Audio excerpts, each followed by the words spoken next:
We talk a lot about how to improve our rucking here on the Rucker's Edge podcast, but this episode is focused on how rucking can give runners an edge on their competition and training. When runners try to get better at running, they often think that they need to move their body faster and farther. That's true to an extent, but what if I told you that one of the best ways to become a stronger runner was actually slowing down and putting weight on your back? Today's guest is Cvetkovski, an endurance athlete who started rucking in 2020 and eventually went on to compete in ultramarathons and 100-mile races. She's competed in demanding Green Beret Fitness endurance events, tackled mountain races across the country, and now coaches athletes looking to push their limits in both running and rucking. In this episode, we break down the 4 pillars of running performance: aerobic capacity, strength, running economy, and recovery. We also talk about how rucking can help improve every single one of them. If you're a runner who wants to get stronger, more durable, and mentally tougher, this episode might change how you train. You're listening to the Rucker's Edge podcast, a show all about rucking that is designed to help you improve your rucking routine, lose weight, and ultimately gain your strength and energy back. Each episode dives into the science, stories, and strategies behind rucking. You'll learn from top ruckers, coaches, health experts, and performance specialists who break down what it takes to train smarter, recover faster, and stay ready for the next challenge. So whether you're new to rucking or an experienced rucker that's already logged hundreds of miles, this is the show for you. I'm your host, Spencer. Thanks for listening in. Before jumping into today's conversation, I wanted to take a quick second and ask for a favor. If this show has helped you in any way, it would be amazing if you could drop me a quick review on whatever app you're using to listen to this podcast right now. It helps me bring new episodes every week, and more importantly, more people looking to improve their fitness will be able to discover the podcast so you can help someone else start or improve their rucking. Thanks so much. Sam, first of all, welcome to the Rucker's Edge podcast. It's great to have you here. Awesome. Super excited to be here. I wanted to start out by asking, you've done a lot of rucking events. I think you do a lot of Green Beret Fitness events. You've done a lot of running races, ultra marathons.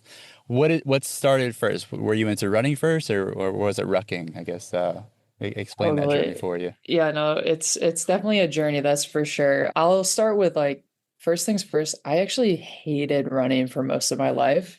And I always make that joke because everyone's like, I just don't like running. I hate running. And I'm like, I get it. Trust me.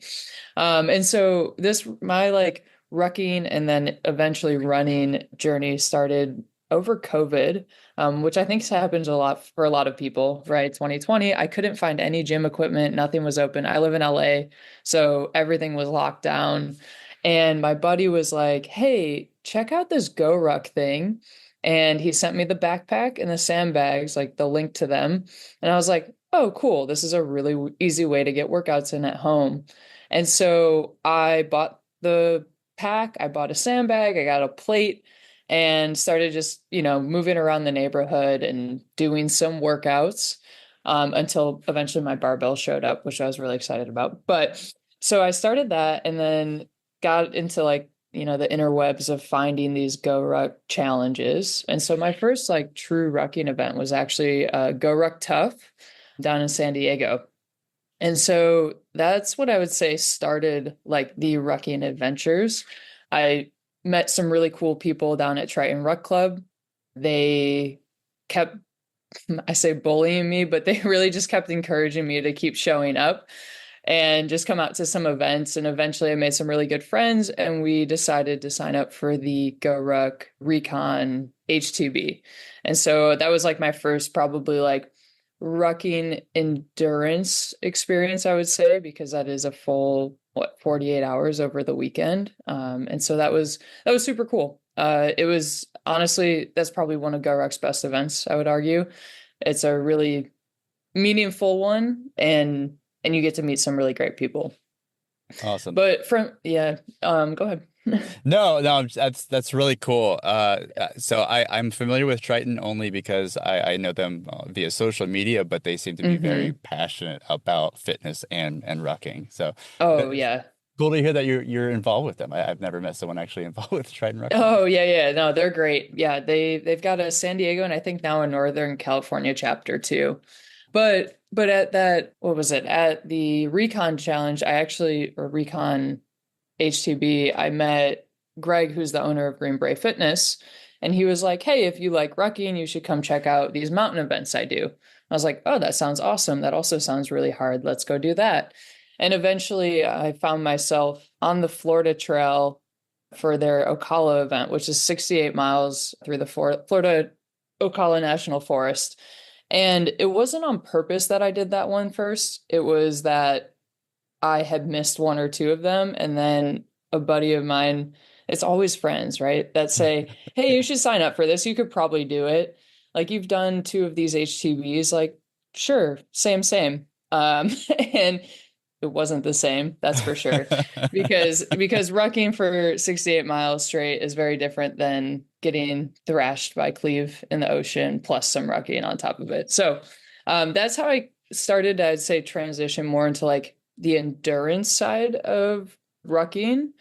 And, over 2024, I spent a lot of time doing the Green Beret Fitness races. And it was a lot of fun because those take you to really cool places. One of my favorites was Yosemite. Did a really cool one in Provo, Utah, where we ran into tons of snow, which was my first time like really experiencing snow on a mountain. Oh, yeah. I Oh, don't like know if you've first done time that. just on a mountain. I thought you were gonna say like Just first time rucking I or mean, I've grew up in Buffalo, New York. I'm familiar with snow. I've snowboarded, but this was the first time it was like, hey, you're gonna go navigate through the snow covered I see. mountain. And I was like, oh, cool. Super unprepared, but we made it. Wow. Um, Yeah. but yeah, so then my big goal in 2024 was the GBF Operation Century, which was a 20-mile loop, and the goal was to hit 100 miles. I ended up doing a little over 80 and something around 18,000 feet of elevation gain through that time. It was in Idaho, Wyoming, like middle of nowhere. I think we saw more cows than people, and it wasn't cows. It was yeah, but there was Yeah. so few people out there. But it was an incredible experience. And then the coach I work with, he was like, "Hey, why don't you go for some trail runs?" And we did a bit of that as well when I was training for this instead of just rucking. Hmm. But I realized that slowing down with the rucking, because you're not running necessarily, like you're moving quickly and sometimes there's some pace to it. But taking the ruck away was really nice for me because I could cover so much more ground, but still not go to that place of what I used to think of running, which was a punishment for sport, or it was just to go hard or to lose weight or do these things. It was actually like an enjoyable experience to be able to go out to the mountains and spend some time out there, or a lot of time out there, Yeah. running around. So rucking came first, then running. Yeah, rucking came first. It That did. is very interesting. Yeah, that's Mm-hmm. so you kind of found like your love for endurance through rucking and then it transitioned to running and you've done some ultra marathons, I think, right? Yeah, yep. Last year, I think I really would say 2025 was when I started on this like ultra running experience. Or so right after that century in 2024, I went out and did an ultra marathon. It was called the Barkley Fall Classic. If you're familiar with the Yeah. Barkley Marathons, it's like the entry version of that, where they Okay. allow a lot of people to check out very small pieces of that course and run it. But it's similar in the sense that there's no GPS. And it was just so much, like, I just had so much fun out there. And so in 2025, I did my first 50K, first 100K, hit my first 100 miler as well. And I always tell people that if I didn't have that rucking background, I don't think it would have I don't think it would have come as quickly as it did, because with a ruck on, you know what it feels like to work under like heavy legs. Hmm. And that's what an ultra marathon at the end of the day is, right? There's a huge mental component to it, but physically you're climbing up these mountains, you're climbing up these hills. If you've done that with a ruck on your back, you already know what your legs feel like at mile 50, 60, 70 before you even get there. Yeah. I mean, I attribute it to like it's the same concept. I played baseball a lot growing up. When Hmm. you're in, when you're on deck, you're warming up to step up to the plate, you have a donut on your bat. You're swinging it because it's making the Yep. bat heavier, and you take the donut off. You're like, whoa, man, I need to slow down my swing. It's almost too fast. It's sort of like the same concept. Like you take the rock off, and you can you haul. I mean, if you wanted to go fast, that would be something. But certainly endurance Mm-hmm. wise, you take the ruck off, you feel like you can go a lot further at the same pace. And Yep. I think you're currently coaching. Do you coach runners? I work with runners, I work with ruckers, and really any general athlete or anyone that's trying to achieve really any goal. I'm your person. Cool. But Yeah. specifically, I have worked with a lot, like quite a few ruckers, getting ready for different Ruck events. A few that I'm working with that are specifically training for Green Beret Fitness, some of their longer events, and then runners as well. So with runners, I'm a former runner, and I mentioned this early on a previous episode. I've been able to start running again, which has been amazing. I sort of have this thought, and I know I'm not the only one that has had this, but to get better as a runner, it's almost like, oh, I just need to run more miles. Do you think a lot of runners have that same belief that to get better, you need to run further? Yeah, and at the end of the day, you are going to have to run more to run more, right? Hmm. But I think there's a cap to that too. But more and more right now, we're seeing this, and it's a really good trend to be seen and picking back up again, is that strength training and just other components are so important to running as well, because you can just keep running, but things like strength training make us more durable over that time. Yeah. And on our previous call, we were kind of chatting about like maybe four pillars that would make improve a Hmm. runner's performance. But you mentioned strength training, and I'm also thinking maybe cross training. But what types of training should runners be incorporating besides just running and into their plans? I mean, we'll get into the pillars here shortly, but I'm just curious, like, should they be deadlifting, or should they be doing squats? So what sort of strength training should they be doing? Yeah, no, and it really depends on the person and what they're trying to train for. What we like what I like to see, like, especially with like the longer endurance, like ultra type space, is that it's obviously important to have strong legs, and that comes from running and climbing, but there are different phases of where you will be lifting heavier and doing exactly what you said. You will be deadlifting, you will be doing heavy squats, you can be doing heavy lunges, especially a lot of unilateral focus work, because we want to make sure that we're even on both sides. That said, you also do need a strong upper body for running too, because if you only focus on the legs, they're going to be uneven. But when we get into the ultra space, you're typically carrying a small pack with water, or you have a belt on that also carries your nutrition and everything else. And then we also see, like, well, there will be fatigue, right? So if like you're moving, your arms are a part of the run, right? Sometimes we forget that we use our arms when we run. So the full body does need to be strong the whole time through. And that said, you also need a strong core as well. And so there's so much to it that, yes, you'll be doing different types of strength training across the board. And again, depending like where you're at and what you're trying to do, if you're using poles for your race or not, that's important as well, because that is just another component that, yeah, it helps maybe take something a little bit away from the legs, but now you're using your arms more again. So you have to learn how to be efficient with that as well. I feel so targeted right now, Sam, because you just mentioned that even your arms need to be sort of developed. You're absolutely right. Like I just was fortunate enough to be able to run 3 miles without any significant ankle or foot pain. It's And amazing. yeah, I'm really happy about that because the whole time I was like kind of babying it.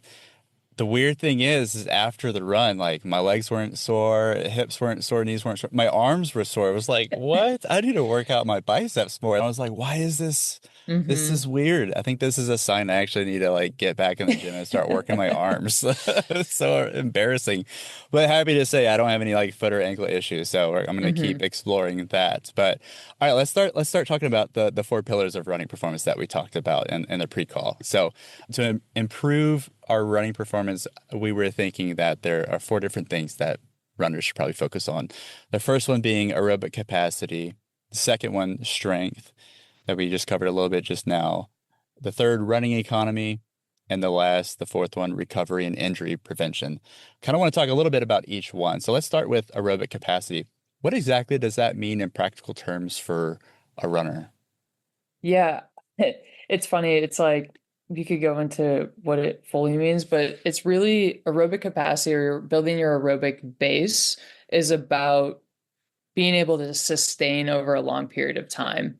And so when you first start something, and I always compare running actually to weightlifting because I think it makes a little bit more sense for people, right?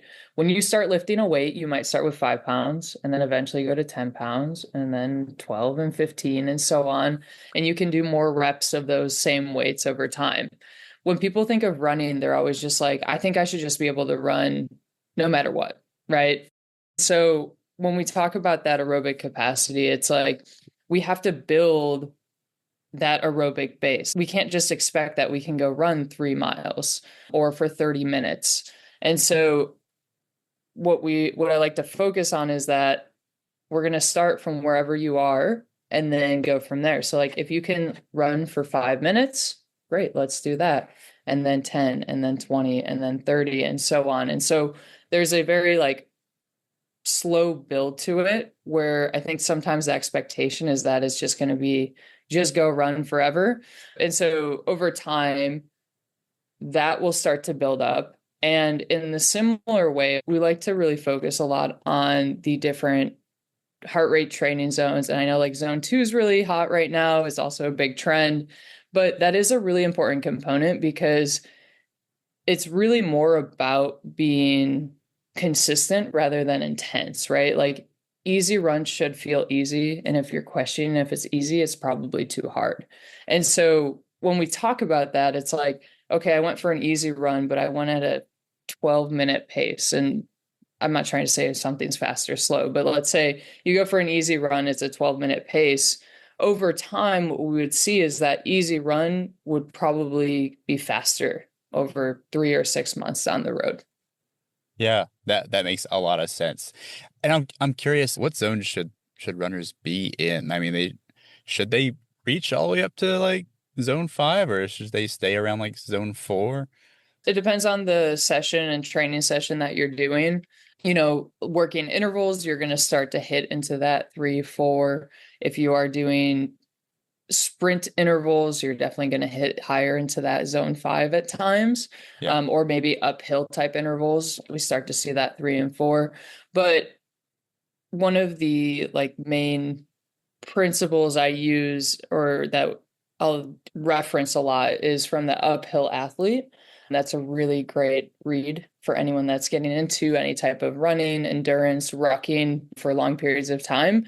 And it talks a lot about like the 80-20 split of your aerobic versus like anaerobic. So the aerobic being like that longer steady state.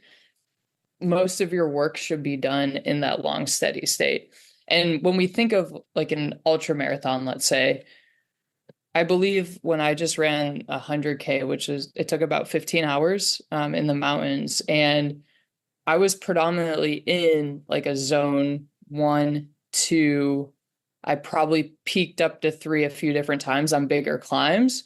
But the race strategy was if you feel like you are gasping for air or out of breath, or your heart rate is just feeling too hard, like if it feels too hard, you're going to slow down. And because you can't redline for 15 hours, right? So you I mean you can't redline for more than what, 10 seconds maybe. But I think the idea is that it's going to really be race dependent, because if you're running a 400-meter race, I mean you're going to gas. Yeah, for sure. And there's still strategy to that, but I always joke like with people and they say, why won't you run like a road marathon, or why haven't you run a road marathon? And I'm always like, because it's too hard, because your heart rate is going to be so much higher because it's such a much shorter race than I'm used to. And I'm like, I just have to run too fast then. Yeah. But jokes aside, yeah, I think it depends really how long you're going for, but at a certain point, like it's about the sustainability over time. Understood. Okay, now moving on to the second pillar, strength. We already hit on this topic earlier. We kind of talked about why it's important, but go over again which muscle groups are most critical for runners to strengthen if they want to improve performance and maybe more importantly, reduce injury risk.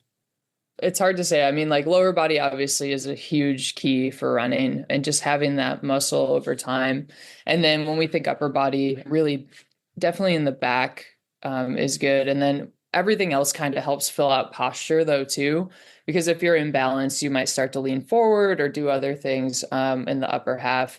And then obviously, I think this goes for anybody or anything is just that core and trunk stability when we think like major muscle groups in the legs, like you're looking hamstrings, glutes, quads, but just as important, like you said, ankle and feet, which I think are often neglected.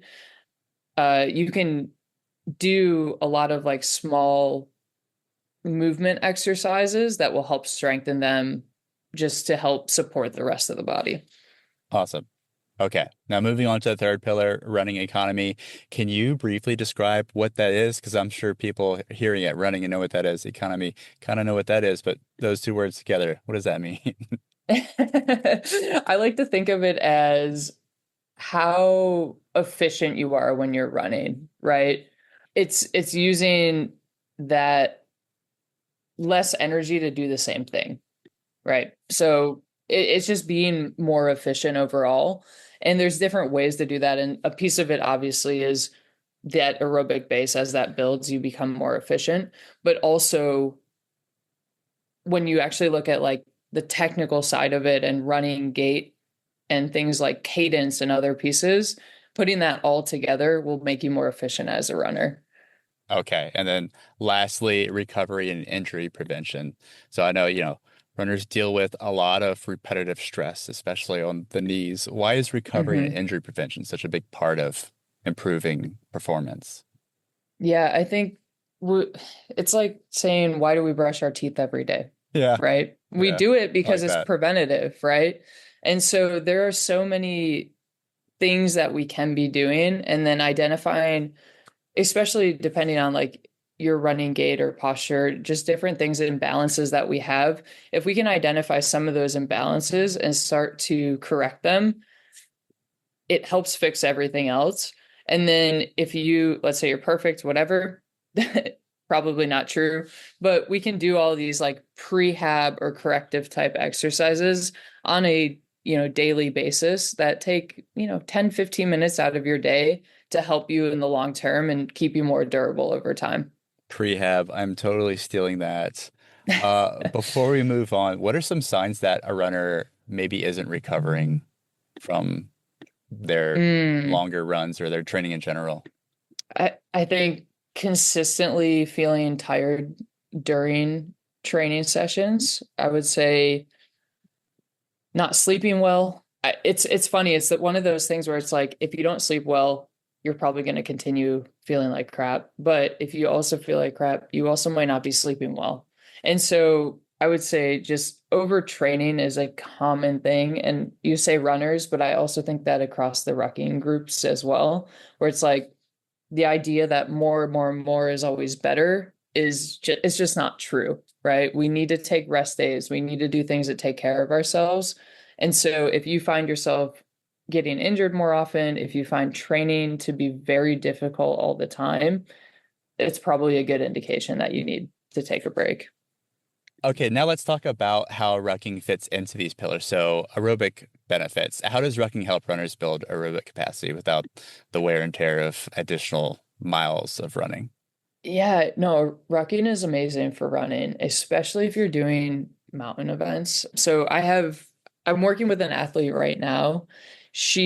Well, originally she was training for this 55K, which she's still doing next week, but she actually just completed a 100 miler for the first time in like a year or two, in the last few weeks.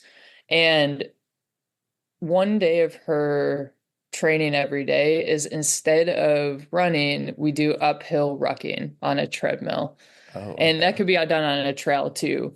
But again, it's that idea that rucking helps you obviously build that capacity, right? You're moving at a slower pace, so your heart rate's probably not spiking as high as sometimes when you'd be running uphill.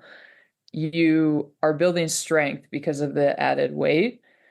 And it's also making you more durable, right? So for your ankles and feet and other things. And so instead of her doing a 90-minute run those days, we've done that uphill ruck. And it's one of those benefits that always just in the moment, it kind of feels like, man, like, especially when you're a runner, you're like, man, I just really want to be out running. But this has been like tried and true that it's super beneficial. And it's just an alternative way to get time on feet, but maybe just slow down the pace, bring your heart rate down, and then again, feel like what it's like to be on tired legs. You just mentioned how it can strengthen muscles around your feet and ankle. I'm curious, Mhm. what other muscles get stronger through rucking that might otherwise be You know, underdeveloped in runners? I'm not the perfect person to ask exactly which ones, Sure. but I think honestly, like the legs just get stronger, right? If you add any weight to anything, your legs will be stronger through that. And even like I mentioned this earlier, I experienced that as well. Like my first ultra race, I had no business being there in terms of like running, but it was a huge hill race, tons of mountains, tons of climbing. And so I was used to carrying weight up those hills. And so now it was like, okay, like I know what it's like to carry this weight, and my legs were strong because of that. I have noticed a very similar thing. I have never been complimented on my calves ever. Growing up, there were jokes that they were like my legs were strings hanging from my shorts, but like Mm. I got a compliment on my calves the other day. I was like, "Are you talking to me?"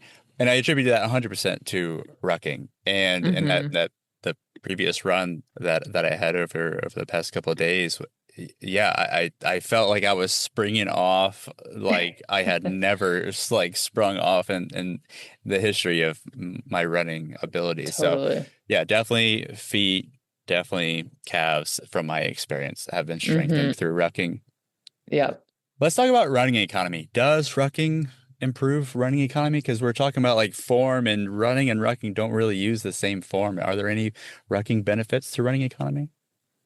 Probably just in the sense of, if we're talking about running economy in terms of like a VO2 max or lactate threshold, possibly. I see. It depends like what type of training you're doing under the ruck, right? So if you're doing something that would like be hitting that lactate threshold, we can be improving that, right? If we're doing something that's improving the VO2 with the ruck, yeah, great. It does that as well. In terms of like the actual gait, they are often different, but we do typically see, and I know in myself, even like it's been seen, like the same sort of patterns or movement patterns. Really good example of this, and I'll use myself for it, is that when I ruck, I tend to like swing my leg out, my left leg out just a little bit rather than keeping it in line. And when I am tired, when I'm running, I do the same thing. And so Interesting. it's yeah, and so it is interesting. It's maybe that's not necessarily true for everybody and everything, but I do think that there's value to seeing both of them. So when I have an athlete that comes on that is going to do any rucking or any running, we'll do a gait assessment of both, and so that we can see if there's imbalances or just different movement patterns that need to be adjusted. And both of them will show this, not maybe not the exact same problems, but the same, again, imbalances, right? Do their hips need strengthening? Is one side maybe less mobile than the other? Again, not the exact same, Yeah. but it will show very similar things.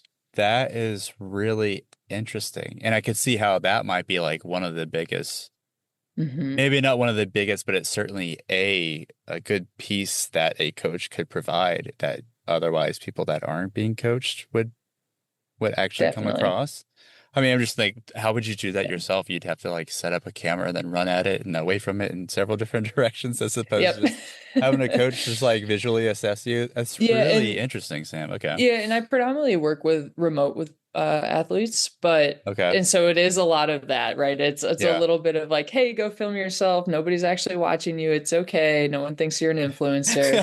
I was Um, about to say that. There people just might think that you're an influencer. Like, yeah, that's funny. but yeah, it is a lot of that, and then in person as well. Obviously, it's I'd say it's a lot easier then because you can assess in the moment. I work with an older client in her late 60s, and we've been working just on her walking, and just in the moment doing different things to help make her move, like for her, what is more efficient. Okay, so that was the fourth pillar. Let's talk about mental benefits. So running can become very performance driven. I think a lot of people get really obsessed and they become very metric focused. Do you see Mhm. mental benefits when runners incorporate rucking into their routine? I would say yes. I think there's such a I feel like I'm gonna go a little down a hole here. I Sure. feel like Ruckers have this like really hard head about them when it comes to like being uncomfortable, do hard things, and that is really good. But we also need to like have the opposite of that too, right? And I've been stuck in that hole too, where it's just like all grit, that's it, which is it has its time and place.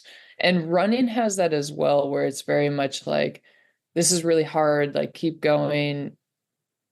And when you throw a ruck on, what's the hardest part about that is that you can take it off, right? Hmm. It's like, especially, I know this Sunday I have like, I don't know, 4 mountain repeats with a ruck on. And I'm already like, man, I really don't want to do this. But because I know it's hard, right? I know it's hard to do, but it's one of those things that you can take the ruck off and just making the decision to keep it on and keep going, I think is a really valuable one. And then, I mean, other than that, like I think for running and ruckers out there, just like doing something that is difficult and putting yourself in these situations like purposefully, like choosing something that's going to be hard and then staying there and learning to be present with it is just super valuable over the course of our life. Completely agree. More with Sam in just a moment, including Sam's suggestions and how runners can implement rucking into their training plan.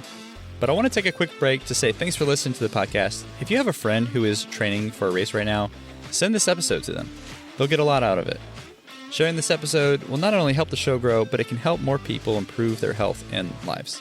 Okay, back to it. So moving into implementing rucking into a running training program, if a runner listening to this episode Mhm. wanted to start incorporating rucking, where should they begin?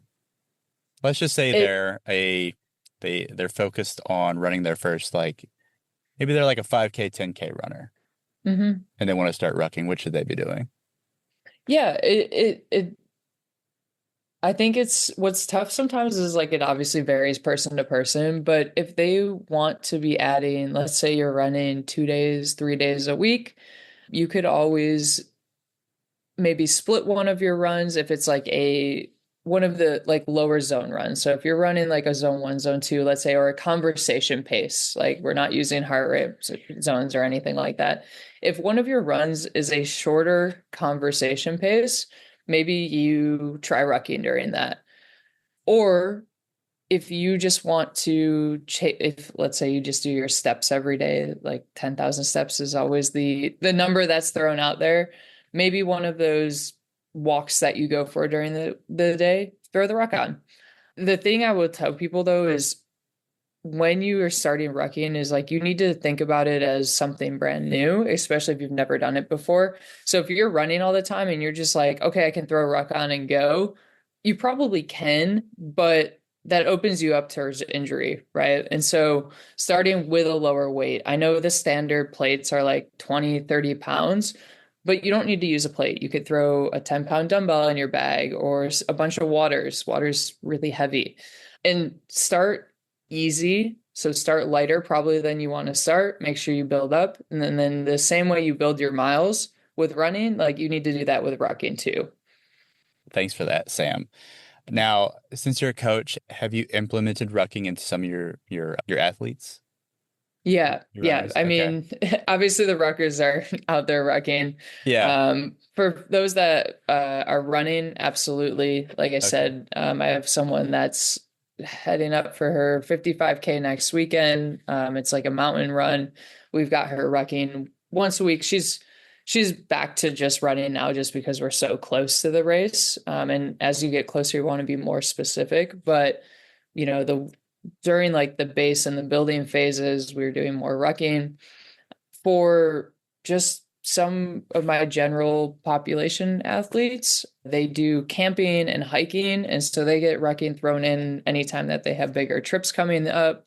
And then others that have limited equipment at home, rucking is a really nice way to kind of diversify and change it up. Yeah, that's one of my favorite parts about rucking is like you already have the equipment in your house Yep. somewhere. Throw it all together. Doesn't need to be perfect. Just rig it so it's safe, Totally. Let's talk about common mistakes. What mistakes do runners make when they first start rucking? Is it pretty much the same general mistakes, going too heavy, too fast situation, or is there anything specific to runners? I would say too heavy, too fast, probably too long right away, just because they're used to going a certain distance. And so making sure that it's just, again, you're building the correct way for that.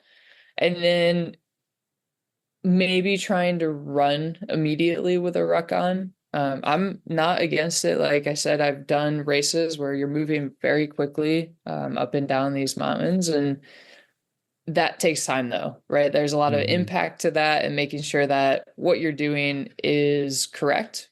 And so, yeah, too heavy, too fast, too long, too fast, and probably moving too quickly without building up to that. Are you having to like correct their mechanics? Like maybe not overextending too much? Yeah, I would say definitely mechanics play a big part in it, but also it's just like getting used to moving with the extra weight on. Yeah, definitely. Your center of gravity is significantly different with 20 pounds on For sure. versus not And 20 I think pounds. what's cool though for like ultra marathoners is, especially when you get into these longer distances with longer distance between aid stations, is you're wearing like I said, I mentioned a vest, right? And water's kind of heavy. You're carrying some nutrition with you.